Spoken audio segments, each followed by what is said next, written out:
Alright, it's been about a month since I was at the farm last, and hopefully we'll have time this week to get the old Belarus started. And after I messed with the primer pump on the injector pump the last time, and before I do that, I got a couple things to do here. So number one, I'm going to put the battery charger on again. The cylinders on this window aren't great. Let's see here.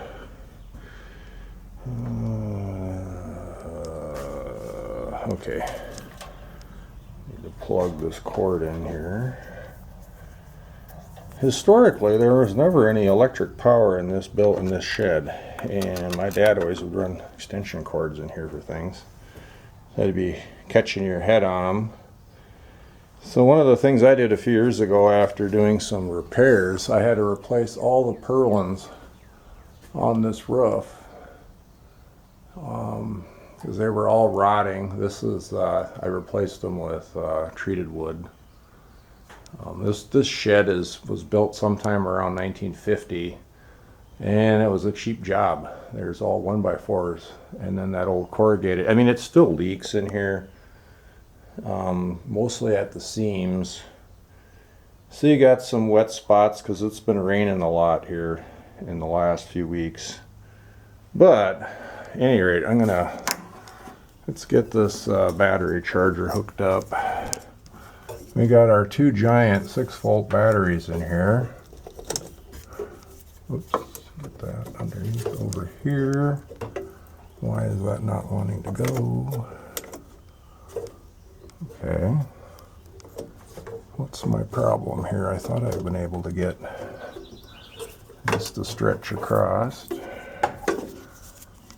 all the way from one side to the other. There we go. I'm just going to put this on, let's see, 12-volt trickle charge. I'll leave her on for a few hours. Now of course I have this cord draping here. Maybe I'll just set it on the ground here. Alright, but before we try to start the tractor, one of the things I want to do is this piece of hose here, the hose right there. That is not a factory installed hose, and what that is it's the oil line that comes from the oil pump there, and then it runs up to the oil cooler in front of the radiator. And originally it was a hard line, I think, and vibration from this engine is very bad, and it cracked at some point, and my dad put this hose on here. You can see it's got, well, there's one hose clamp here, there's two up here, but it's as hard as a rock, and I'm worried about it bursting. I mean, likewise, this little one here for the oil pressure gauge on the dash should be replaced. I don't know, these are seeping, they get hard, and at any rate, a few years back, little pieces of hose up on the oil cooler, those have been replaced, and this is all metric. That pipe is 14 millimeter OD, and you can shoehorn a 5/8 on that, but it stretches. And there were ribs on the fittings for the oil cooler one that it stretched the hose, and it got hard and it cracked, and I was putting the mower away, and all of a sudden one of them let go, and suddenly I'm looking out while I'm unhooking the mower, and I see oil like spewing all over and dripping on the ground, and it's a good thing I caught it and shut it off before I would have pumped it out of oil. I found some old crappy piece of hose to stick on there temporarily just to get it back in the shed. And then over that winter, I was trying to find some 14 millimeter ID hose, which apparently is not a thing that's easy to find. You could get Belarus parts for that hose, but I didn't want to use them because they're probably a million years old. They haven't imported these tractors to the U.S. for decades, and the stock of things could be old, and things like rubber parts, I don't trust if they're that old. So what I'm going to do here, I had some leftover hose from that, and I'm going to replace this piece with that stuff, and then I should try to measure that pressure gauge hose and see what I can get for that. I might have to make a run to town sometime this week to do that, but I certainly have leftover 14 millimeter hose that I had to order from a place that specializes in metric things, and it's not really the right kind of hose you'd want, like that wired embedded hose. And I ended up with some fairly thin walled stuff that's got a fiberglass overbraid, and it was rated 200 psi. This tractor typically runs about 50-60 psi oil pressure, so it quote unquote should be okay. Certainly haven't had any problems with the little short pieces. This longer one, maybe it's a concern. Maybe I should find another piece of the same hose, which has been here for probably 20 years, maybe longer than that. I don't even know. I think Dad was farming yet, so it's probably pushing 30 years old hose. Maybe I should use some of that instead, because it's probably higher pressure rated with a wire. I don't know if it says anything on here. It just says oil resistant something, flame, whatever.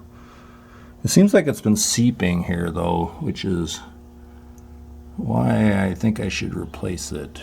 And yeah, all right, let me go look at that other hose. All right, have the hose clamp off here. Let's see if I can get this to, yeah, right. It's stuck on there pretty good. I'm gonna probably have to cut it off.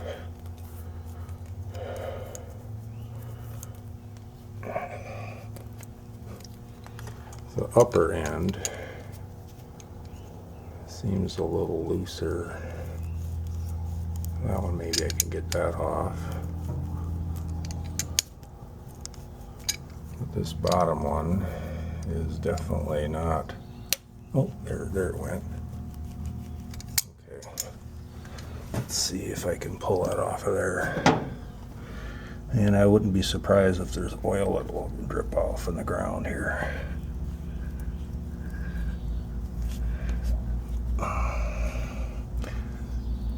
Let's see here.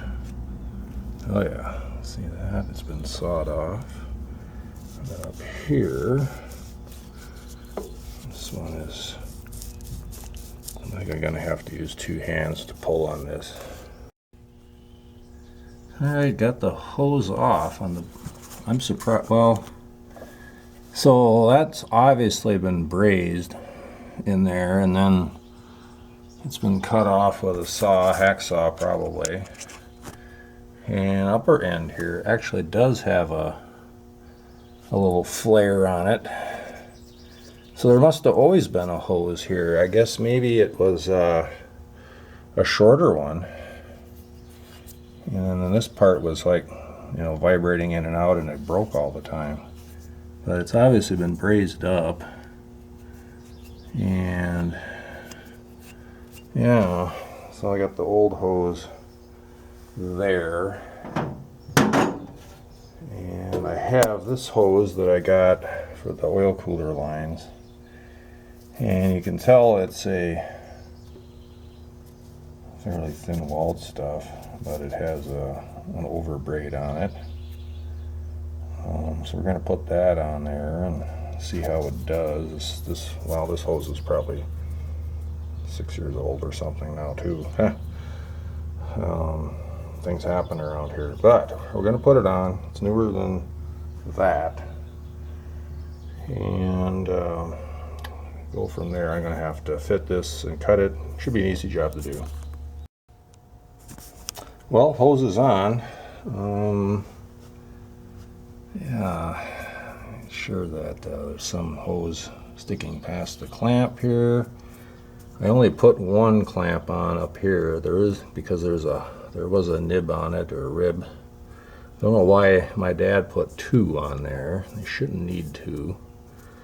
And then the other hose clamp, which maybe came from the bottom anyway, is got a bend in it I would have to fix.